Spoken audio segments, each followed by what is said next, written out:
तो कैसे सालों से मैं एक शोध के काम में लगा हुआ हूं कि भारतवासियों ने सबसे पहले शराब कब पी। तो अब तक मुझे जो प्रमाण मिले हैं वो प्रमाण कहते हैं कि 1760 के पहले तक किसी भी भारतवासी ने कभी भी शराब नहीं पी।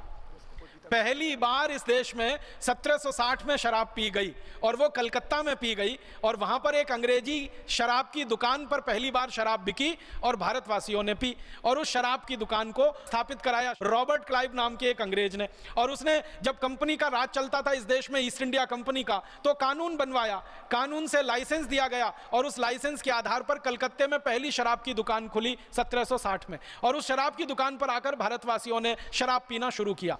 रॉबर्ट क्लाइव के समय में जब यह शराब की दुकान खुली और जिस अंग्रेज अधिकारी की पहली नियुक्ति इस दुकान पर हुई, उस अंग्रेज अधिकारी को एक बार लंदन की संसद में बुलाया गया था बयान देने के लिए। तो वो अंग्रेज अधिकारी जब लंदन गया संसद में बयान देने के लिए तो उससे पूछा गया कि बताओ तुम्हारे शराब का धंधा कैसा चल रहा है।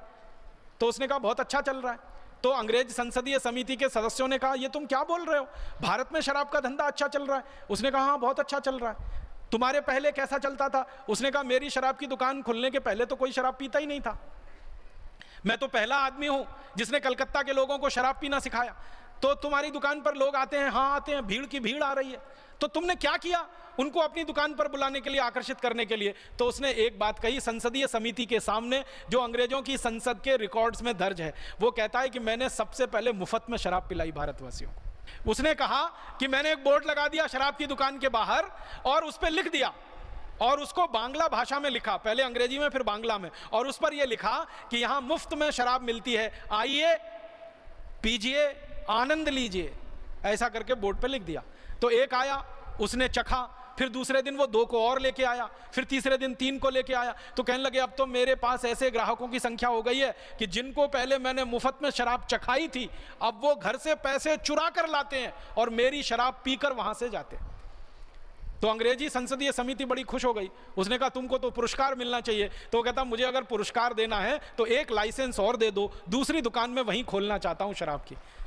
तो दूसरी दुकान खुल गई, फिर तीसरी खुल गई, फिर चौथी खुल गई। एक दिन 350 दुकानें हो गई कलकत्ता में और ये दुकानें बढ़ती नहीं, अंग्रेज इसको बढ़ाते रहे। शराब पीने का कानून बना दिया। कानून में ये लिख दिया कि अगर कोई बालिग हो गया तो शराब पीने का अधिकारी हो गया, जब तक वो नाबालिग है तब तक ना पिए, बालिग हो गया तो पीने लगे। अब हमारे यहाँ अंग्रेजों के ज़माने में बहस चली कि भारत में कोई बालिग है या नाबालिग है, इसकी उम्र क्या मानी जाए। तो आपको सुनकर हैरानी होगी, मैं सबको बताना चाहता हूँ कि सालों साल अंग्रेजों ने बालिग होने की उम्र 14 साल रखी, फिर उसको 16 साल किया, फिर आते आते वो 18 साल हो गई।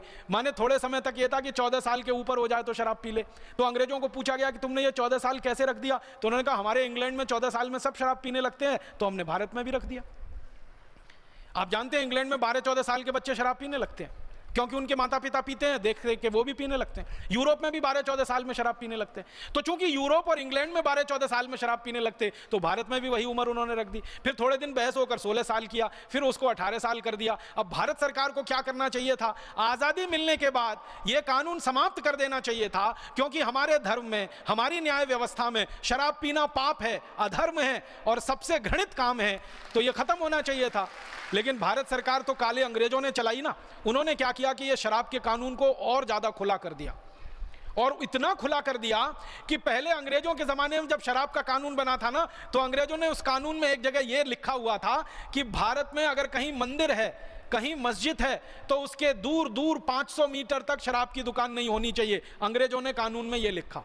मंदिर है, मस्जिद है, गुरुद्वारा है, चर्च है, कोई धर्म स्थान है, उससे 500 मीटर दूर तक कोई शराब की दुकान नहीं होनी चाहिए। फिर इसी में अंग्रेजों ने एक और वाक्य जोड़ा था कि विद्यालय है, विश्वविद्यालय है, कॉलेज है, तो उसके दूर दूर 500 मीटर तक शराब की दुकान नहीं होनी चाहिए। इन काले अंग्रेजों ने तो उसको भी हटा दिया उसमें से। इन काले अंग्रेजों ने आज़ादी के बाद जो कानून बनाया है, अब वो कानून ये है कि मंदिर के सामने शराब की दुकान है, मस्जिद के सामने शराब की दुकान है, गुरुद्वारों के सामने शराब की दुकानें हैं, और खाली शराब की ही दुकानें नहीं है, उससे ज़्यादा और भी घृणित काम करने के दूसरे अड्डे वहाँ खोले हुए, जुए के अड्डे हैं, वैश्यावृत्ति के अड्डे हैं। ये अंग्रेजों का बनाया हुआ कानून है, और अंग्रेजों के बाद काले अंग्रेजों का बनाया हुआ कानून। परिणाम यह हुआ कि जिन अंग्रेजों ने एक शराब की दुकान खोली थी, आज इस देश में काले अंग्रेजों की मदद से लाइसेंसधारी शराब की दुकानें 32,000 हो गई हैं।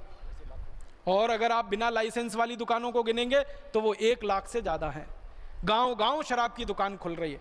अगर आप कल्पना करिए 1 लाख शराब की दुकानें हैं तो इसका माने भारत के हर 6 गांवों के बीच में एक शराब की दुकान है। अब काले अंग्रेजों की तैयारी चल रही है कि हर गांव में एक शराब की दुकान होनी चाहिए, माने हर गांव में 6,38,000 से ज़्यादा पूरे भारत में शराब की दुकानें होनी चाहिए। सारे देश को शराब में डुबो देना चाहिए। और इसकी नीति कई राज्यों में बनकर लागू हो रही है। कई राज्यों ने तो यहां तक तय कर लिया है कि गांव-गांव में ही शराब नहीं मिलेगी, वैन चलाएंगे शराब बेचने वाली। जैसे मरीजों को ले जाने के लिए चिकित्सा सहायता वैन होती है ना, वैसे शराब बेचने के लिए वैन। दिल्ली सरकार का फैसला, राजस्थान सरकार का फैसला, भारत के कई राज्य सरकारें अब वाहन चलाएंगी, मोबाइल वैन चलाएंगी, उनमें गांव-गांव जाकर, घर-घर जाकर शराब परोसी जाएगी और लोगों को बेची जाएगी। हम कैसे कहें भारत स्वतंत्र हो गया? अंग्रेजों ने भारतवासियों को शराब में डुबोया तो उनके पीछे स्वार्थ था कि भारतवासी नशे के शिकार बने, इनको गुलाम बनाया जाए और लूटा जाए। अब आजादी के बाद के काले अंग्रेज भी भारतवासियों को शराब में ही डुबोना चाहते हैं। तो कैसे कहें देश स्वतंत्र है, देश स्वाधीन है, देश आजाद है? अभी भी यह देश पर